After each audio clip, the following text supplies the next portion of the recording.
Alléluia. Il dit, j'étais mort et voici je suis vivant au siècle des siècles. Je tiens le clé de la mort et du séjour de mort. Écoutez, le diable n'a plus la clé de sa propre demeure.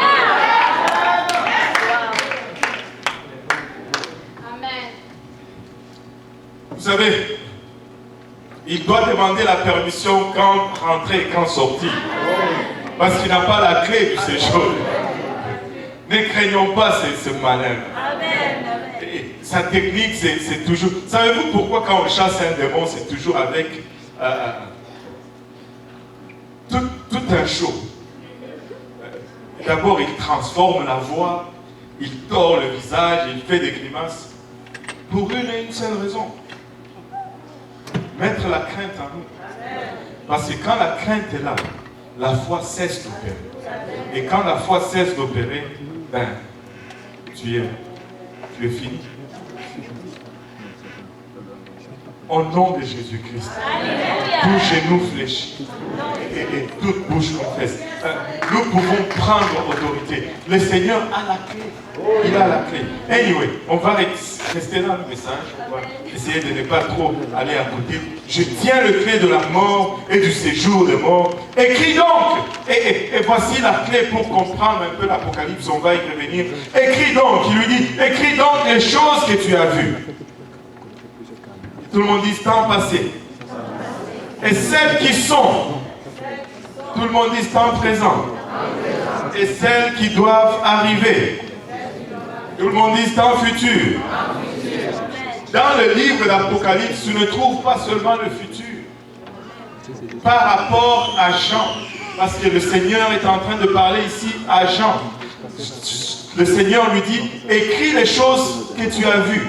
Les choses qui sont passées par rapport à Jean. Écris les choses qui sont en train de passer maintenant, que tu es en train de voir. Et écris aussi les choses à venir. Si tu discernes qu'est-ce qui est passé, qu'est-ce qui est présent et qu'est-ce qui est futur, tu vas avoir une meilleure compréhension de ces livres. Il y avait des choses que Jean a vues dans le passé. Et laissez-moi vous suggérer certaines choses importantes que Jean a vues par rapport à ce moment où il est en train de recevoir cette révélation. Jean a vu le Seigneur Jésus-Christ venir s'élever comme une branche faible, être rejeté par ceux qui étaient de son époque.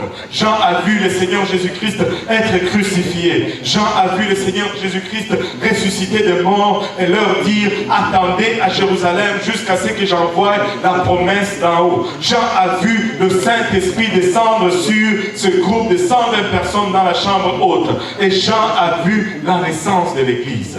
C'était l'événement le plus important dans le passé de Jean. Et Jean a été témoin de cela. Jésus lui dit, écris ces choses. Tu as vu la naissance de l'Église, parle-en. Maintenant, il dit, écris les choses que tu es en train de vivre maintenant. En ce temps où Jean vivait, c'était un temps sans précédent, où l'Église qui venait de recevoir une puissance d'en haut, qui avait une certaine espérance. Écoute, quand tu es enduit d'une puissance, tu t'attends à être fort, à dominer et à régner. Mais ils devaient comprendre une chose, que leur royaume n'était pas de ce monde. Comme ils ont persécuté leur maître, ils seront aussi persécutés. Et contre toute attente, Jean a vu la persécution de l'Église. Jean a vu les royaumes de ce monde se dresser comme des bêtes féroces contre l'Église des saints et la pousser dans les cavernes, la pousser dans la clandestinité. Les chrétiens étaient mis à mort à l'époque de Jean. Lui-même s'est retrouvé en ce moment, pendant qu'il est en train de recevoir cette prophétie, sur une île comme prison, avec les pires personnes de son époque. Et on les enlevait, les criminels qui n'étaient plus réhabilitables, on les laissait sur l'île Patmos. Et c'est là où il se retrouve avec ces gens. Et Jean devait écrire au sujet de la persécution de l'Église. Et Jean, la Bible lui dit, plutôt le Seigneur lui dit, écris les choses à venir. Et les choses à venir, c'est nous que Jean voit dans le futur.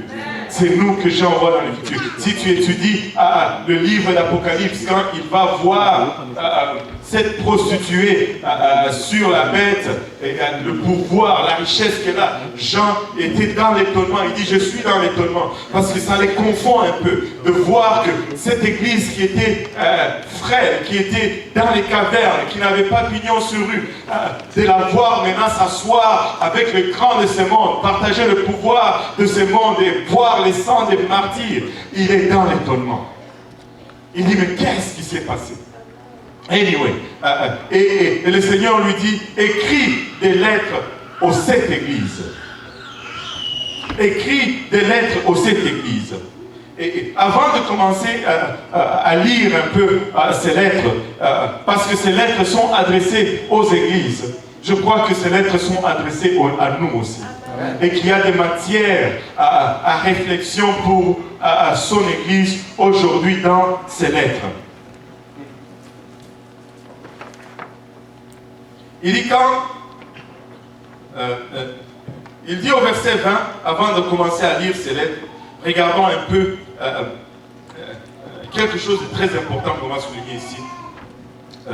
Au verset 19, il dit, écris donc les choses que tu as vues et celles qui sont et celles qui doivent arriver après elles. Le mystère de cette étoile que tu as vue. Là, il commence à lui expliquer un peu le mystère.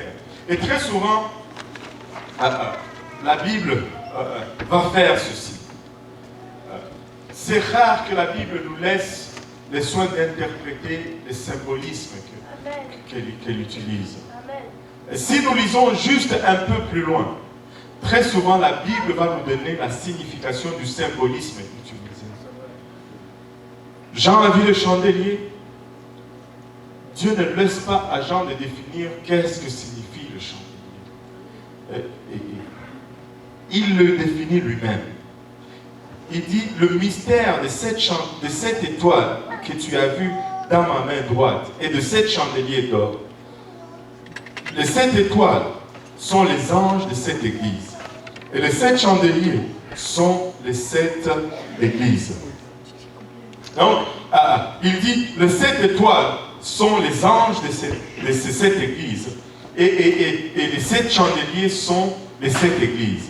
Les églises sont représentées comme étant des chandeliers dans la parole.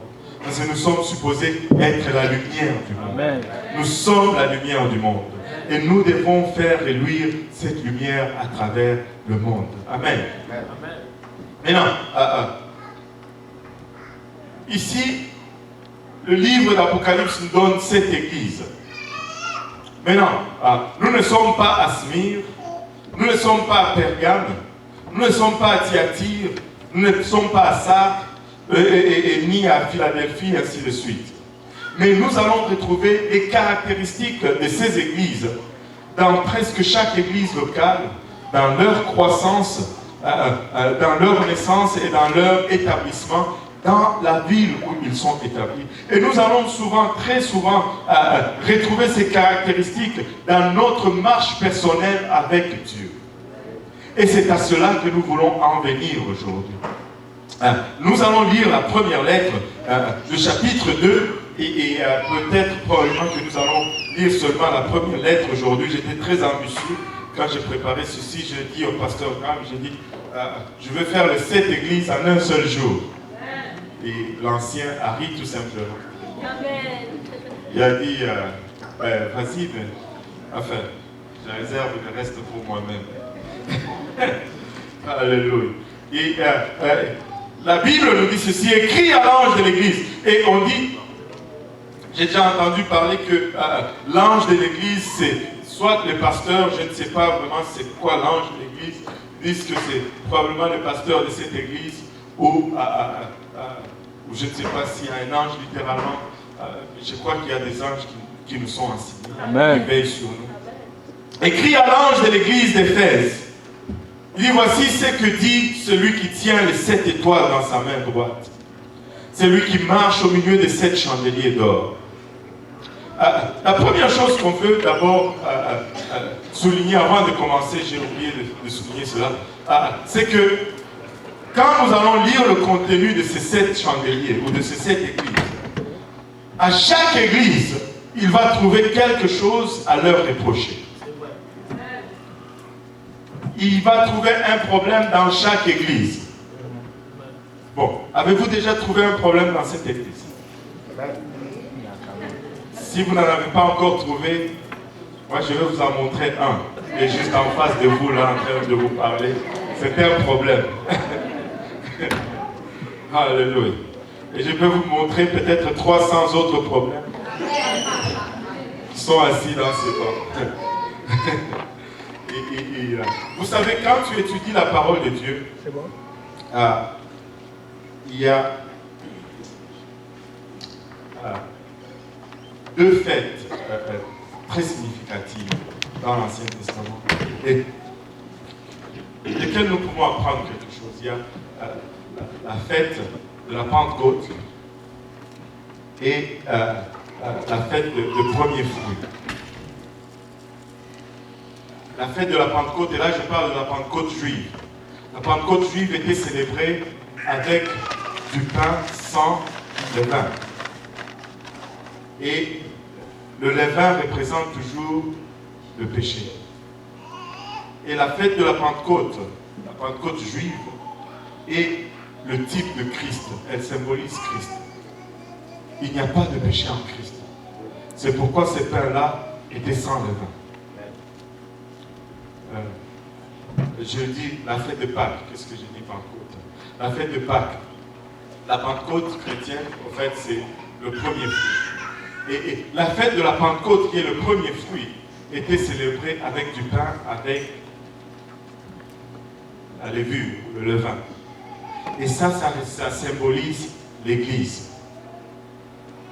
Et le levain, dans le pain de la Pentecôte, représente notre imperfection. Mais quand on regarde Jésus, il n'y a pas de péché. Amen.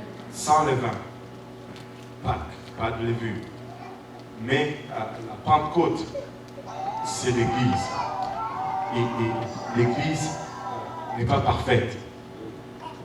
Et plusieurs raisons pourquoi l'Église n'est pas parfaite, nous sommes tous là. Et Dieu travaille toujours en nous. Si tu vas voir sur nos fichiers, c'est écrit travail en cours.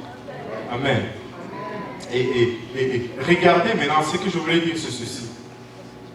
Malgré qu'il a fait des reproches à ces 7 chandeliers, tu les retrouves quand même en train de marcher au milieu de ces 7 chandeliers. Dieu marche au milieu de son Église. Si tu veux trouver Dieu, tu le trouves au milieu de son Église.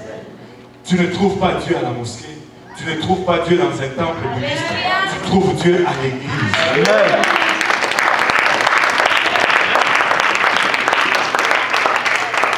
À l'Église.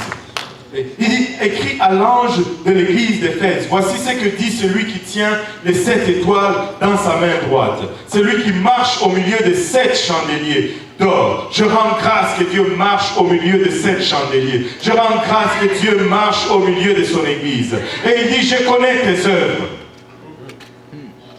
Je connais tes œuvres. Église, nous devons avoir des œuvres. Nous ne sommes pas sauvés par les œuvres, mais nous sommes sauvés pour les œuvres. Nous sommes appelés à faire des œuvres.